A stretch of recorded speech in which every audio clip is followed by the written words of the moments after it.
Hey everyone, it's Midnight Spectre, and today I've got a bit of a short but fun video for you.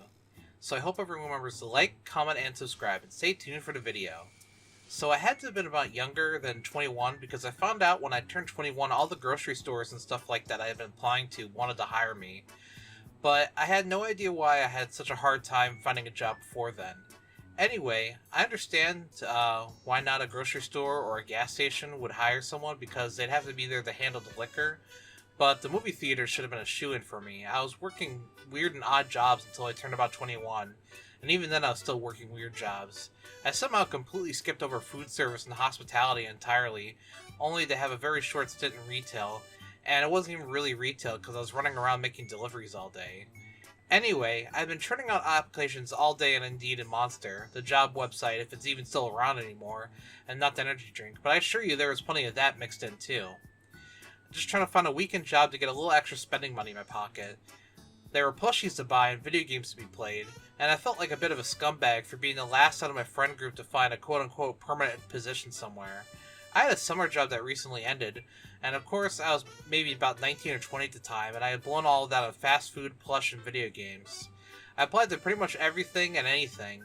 It was sort of a surprise I didn't get taken for a ride sooner anyway. I think whatever's watching over me is really putting in the work because there are a lot of times I should have been worse off than I actually ended up being. Well, for the sake of brevity, I say that my guardian angel must have been looking the other way one day because I finally got an interview offer. Unbeknownst to me, it was actually an offer for an MLM. Now, if you don't know what an MLM stands for, it stands for multi-level marketing, which is a nicer way of saying pyramid scheme. How it works is you buy inventory from the parent company, and then you try to sell it to other people, and then you try to recruit other people to work under you so that you can make more money and rise up through the ranks. It's a pretty scummy practice, honestly, because they sell you this dream of being your own boss and working your own hours, but you have to pay through the nose for their inventory and then alienate people you're close to. You're trying to sell them something every time you meet them.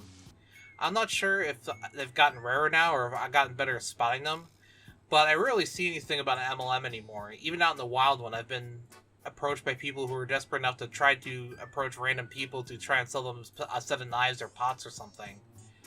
I guess new MLMs are people who randomly texting you about insurance when it's time to enroll for one and that stuff comes around, which just block their numbers because they get to be really annoying. Anyway, I go in for this interview dressed to the nines because I figured the first impression was the most important one. Unfortunately, that's how it works in the business world. I should have known something was up when the interview was a whole bunch of different people in the same room and we all interviewed at the same time together instead of individually. We did get individual breakout times where we were talking with the owner or whoever was in charge to discuss our future. I remember the guy being really sweaty and hyper, and I realize now that he was likely on cocaine. But he had a bunch of swords in his office, which to a 19 or 20-year-old was super cool to me. Looking back on it, I think it's super cool as well, still. But it's also kind of a what the fuck moment, because why does this dude have so many swords in his office? Anyway, I walk away feeling pretty confident about the whole thing, and I guess my guardian angel or something must have came back from a smoke break. Because I got a call about 2 days later from a panic-sounding lady that didn't get the job. Maybe a sword guy went crazy or something. But at the time I was pretty defeated and went back to grinding out applications. I'm not sure what exactly made them decide not to choose me, and I wonder if it was because I was so young and realized that and they realized that I would have realized that I've likely known what was going on and left, or I somehow didn't have enough experience on my resume or something like that. But anyway, I'm glad that I didn't get chosen for MLM because that would have been a really heartbreaking discovery to find out. Well, I hope everyone enjoyed this week's video, and I hope everyone remembers to like, comment, and subscribe, and stay tuned for next week's video. See you!